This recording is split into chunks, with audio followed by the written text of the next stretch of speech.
Would I be the a-hole if I told my child's father to stop trying to establish contact? My child is now 27, so this isn't a minor we're talking about. I got pregnant at 17, and he hung around for about 6 weeks after finding out. We'd been dating for about 9 months by then. So the important details. 1. His family, parents, and siblings refused to acknowledge my child as his. I offered them visitation after, but never got a response. 2. Despite not acknowledging the paternity, his parents began threatening me with taking the baby away, threatening to lie and claim I was unfit, etc. 3. I got a lawyer's advice about enforcing a court order for him to establish both paternity and visitation rights after the threats from his family due to an increased risk of parental abduction. 4. He only contacted me twice after I had my baby. Once to see if I had a baby, then once to ask if he could take the baby for the weekend the next day. Baby was nearly 3 months old at a time, and he'd never even come by to meet the baby. I told him to establish paternity as he was not on the birth certificate because he was not present at birth, custody rights, and child support. He never contacted me directly again, not once. Over the past 27 years, he ran into a friend of mine and let slip that he'd been keeping a close eye on us, knew where we lived, knew about a haircut my child got the weekend before, and a lot of things he should not have known. So I locked down any social media accounts we had. My child was about 15 at a time.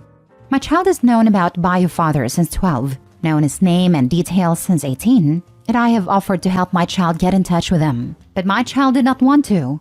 Then about 2 weeks ago, one of his nieces reached out to my child online and wanted a DNA test done and felt confident they were cousins. After my kid and I talked about it a lot, I admitted more of the trauma they put on me during the pregnancy. But I still said, if you want to contact them, you can. They are your family.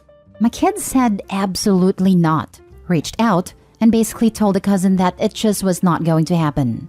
Then we got a bomb that his entire family, 4 siblings, their partners, their kids, and even grandkids, have known about my child the entire 27 years.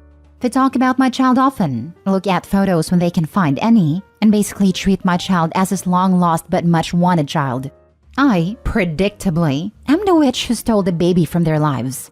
Now his mom, who was extremely vile towards me during my pregnancy, really regrets not insisting that they have my child in their lives.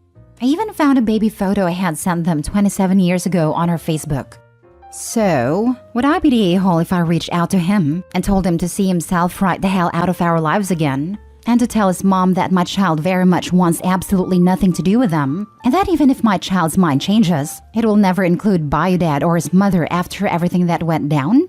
'Cause I kind of just want to drop a house on that witch. Now for the top comments. You would not be the a-hole. Oh my god, Opie. Your baby daddy and his family are insanely toxic and honestly creepy. He ran into a friend of mine and let slip that he'd been keeping a close eye on us, knew where we lived, knew about a haircut my child got the weekend before, and a lot of things he should not have known. This is weird that he just been watching. Now that is out of the way, I have a feeling he has been lying to his family, claiming that you kept your child away from him, when in fact, he almost was never in the child's life, nor do the child want a relationship with him. His family's insane. His mom planned to lie and call you unfit in order to take your child from you, when her own son only contacted you twice about his kid and never been in their life at all. I have a feeling the spouses/partners and the kids, my kids' cousins and even siblings, apparently there are like 15 of them, don't know what happened. His mother 100% knows how it all went down. While pregnant, I reached out via letter once to let them know how to contact me in case they wanted to be included in my child's life, as my kid was their first grandchild, and then again shortly after my baby was born with a newborn photo and another invitation to contact me and talk if they ever wanted to meet the baby. His parents never responded. It was like a punch in the gut to find out just how much he knew about us. At the time, our accounts were all private online, but I realized there were some things that had been set to public on Facebook. That said, a lot of the things he mentioned were not even posted online, where all of my kids went to school, for instance. We took steps to make sure our lives were even more private after that. For a long time, it felt like we were being watched anywhere we went. Not the a-hole. I wouldn't say you'd be an a-hole. However, I'd say since your child is 27, it's not your place to say anything anymore. Your child is legal adult and has been for nearly a decade. If your son randomly changes his mind one day to get to know the people, You don't have any say in that. Nor should you. You also should not be speaking on your son's behalf. Oh, my kid did reach out to the cousin and said basically that they wanted nothing to do with the family that put their mom through so much trauma. I reached out and talked to the cousin to make sure the cousin knew that I had never denied the dad or his family the right to be in my kid's life. And I let her know that my child would not be happy if other family members decided now was the time to get in touch. My kid was really upset at the conversation with her cousin, not because of the cousin, who was really understanding and respectful of the situation, but because they felt 27 years was way too long to suddenly decide the bio family wanted to be involved. My kid handled it well, but I wanted to just reinforce that bio dad and his mother should not take my kid's response as an invitation to suddenly reach out. Mostly, I want to reach out because of the deep anger I thought I had forgotten a long time ago. I'm so angry at the number of memories I had forgotten, at a little ways they inflicted trauma on me that I had not thought about in probably 20 years. This would solely be about me wanting to tell them off for how I was treated and for my kid being good enough to be a story, but never actually a part of the family. I know, it's a complicated mess. Next story. Am I the a-hole for telling my former stepmother to go F herself? Last week, I was back in my hometown helping a friend take his truck to the dealership. While it was in the shop, we went and got lunch at a pretty popular spot, and we got sat next to my former stepmother and former stepbrother. My ex-stepbro and I don't talk, but he's close with my younger sibling, because for about 8 years they lived together. I was older and really never had a connection with him. But it was me who caught my dad cheating on my mother with my now ex-stepmom when I was 12. A year later, he left us for her, moved a block away into her house. Things sucked for a while. Life was a big slap in the face for a while, and I worked through high school and college to support my mom and brother, because my dad didn't think it was his problem anymore, and my former stepmother encouraged that. Later, my ex-stepmom cheated on my dad and left him. All good in my opinion, as that relationship needed to end. Anyway, she interrupted our meal and asked me how I was. And I looked her in the eye and asked her what the heck she thought she was doing. She said, just saying hi. I looked at her and then my former stepbro and said, hey stepbro, always a pleasure to see you, my friend, as he's a bystander. Shook his hand and ignored them. She tapped my arm and said, what am I, invisible? And I lost it, to be honest. I looked at her and said, you can go F yourself. Don't speak to me. I don't want to talk to you. Who the heck do you think you are right now? Why on earth would you ever think I'd want to talk to you now that I don't legally have to? She said she was just being polite, and I asked her if she was still messing around with married guys. My friend asked for the check and we left. He was cool about it as he remembers what my home life was like. But my brother thinks I was too harsh, and my dad thinks I created drama from nothing. My wife thinks it was embarrassing even though she wasn't there. Personally, I still think she can go F herself. My friend also thought it was extreme even though he was understanding. Ha ha ha, not the a-hole. Tell it like it is. That's how I feel, but after talking to my wife, I really think I should have just been polite and left instead of being explosive. Some people just need those explosives though. Thumbs up. Your wife should understand why and how that reaction is not embarrassing. So we've talked about it a lot since I posted. I think she started to realize, reading some of these responses, that she didn't truly understand how crappy my childhood was. She's come around and now thinks that even though it wasn't ideal, it was more of an expression of a really deep pain that never completely healed, and not some unhinged anger. I think, yes, I sort of gave into some emotions I wasn't really prepared to feel, but I also think healing-wise I'm okay. It's not that I don't talk about it, or that it's some taboo subject within our family, but she grew up in a very stable and loving home, so she has a hard time wrapping her head around it all. Sometimes she underestimates the damage, other times she overestimates it. Little of both this time. So are you in contact with your dad then? He's the one who tore up your family. Don't get me wrong, I think that she's trash too. His dad wasn't present at the time, ex-stepmother was. Nothing in the post implies that Opie gives dad a free pass. He screwed them over financially, and stepmother encouraged it. In his comment, Opie mentioned that his dad said that he created unnecessary drama.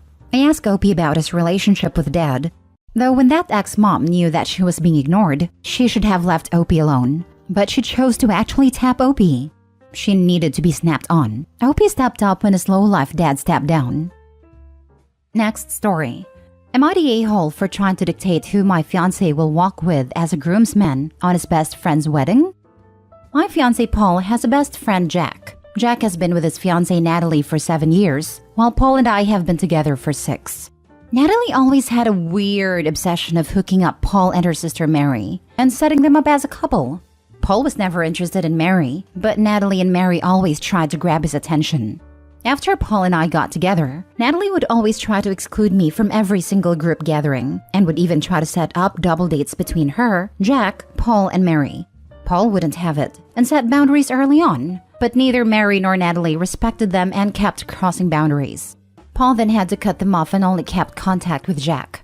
After some years of no contact, Natalie apologized to Paul and me about her behavior and promised it's all in the past and that her and Mary acted immaturely, and Mary has moved on as well. As grown adults, we decided to move on, but Paul kept feeling uncomfortable around Mary because she hadn't completely changed her behavior around him. Anyway, fast forward to the wedding, which is in a couple of months.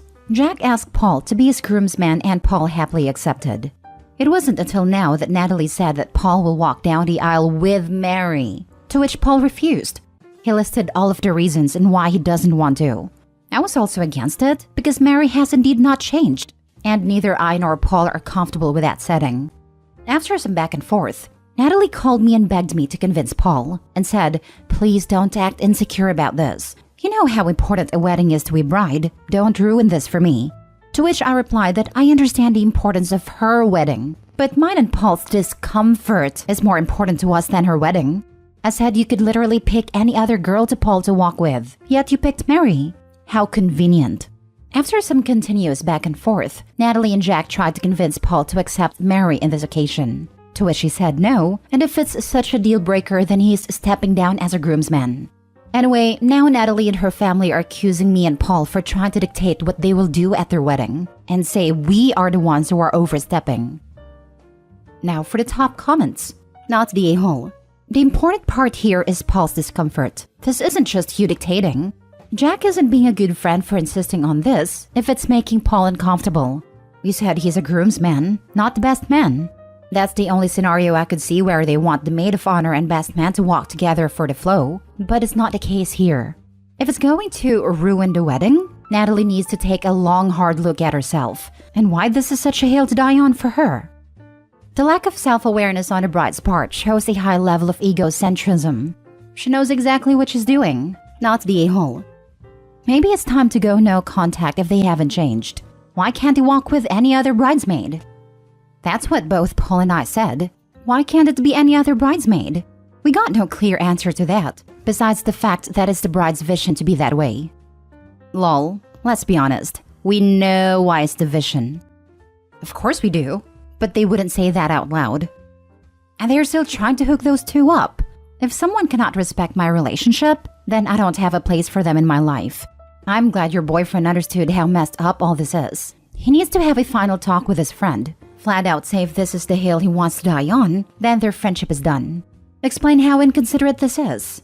Reverse it to the groom. How would he feel if someone was ignoring his relationship and trying to hook up his partner with someone else? This is friendship ending material right here, not the a-hole. Last story. Am I the a-hole for refusing to bring my girlfriend's son along with me to my guy's night? I, 43 male, have been involved with my 42 female girlfriend for about a year and change. She has 3 kids, 20 female, 19 female, and 17 male.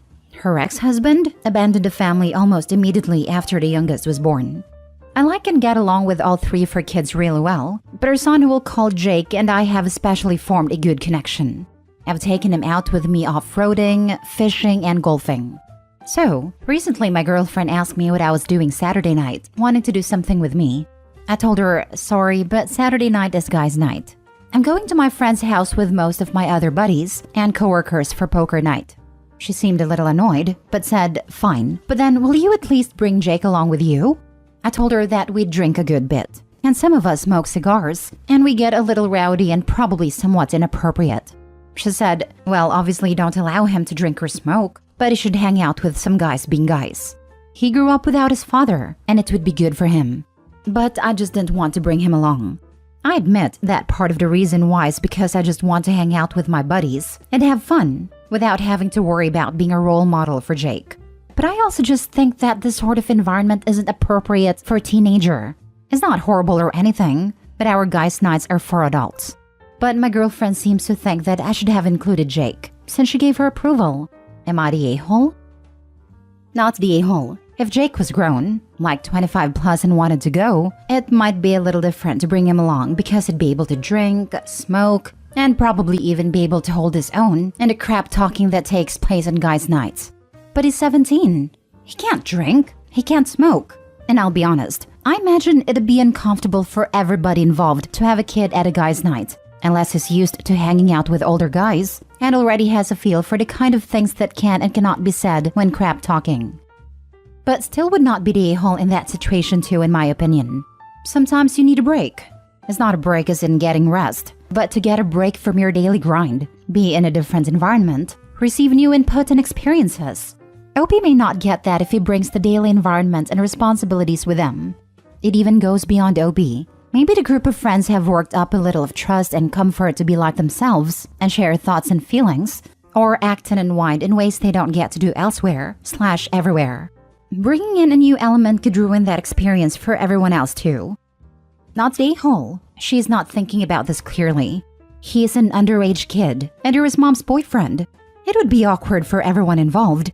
While it's okay she wants him around guys being guys, your guys' night is not a time for babysitting a teen. He gets fishing trips and other things you mentioned. Insist that this is not the event, especially because your friends aren't bringing their kids too. That would be unfair to them. It may even be unfair to Jake. It doesn't sound like the girlfriend asked Jake if he wanted to go to OP's poker night, just that she wants OP to take him. Most 17-year-old boys have better things to do on Saturday night, like play video games, hang out with friends, and go on dates, than sit with my mom's boyfriend and friends watching them be guys. Part of me wonders if having Jake tag along is the girlfriend's way of checking up on OP. She wanted to do something with him. He already has plans. So she wants to know what happens at these guys' night, / verify that is actually happening.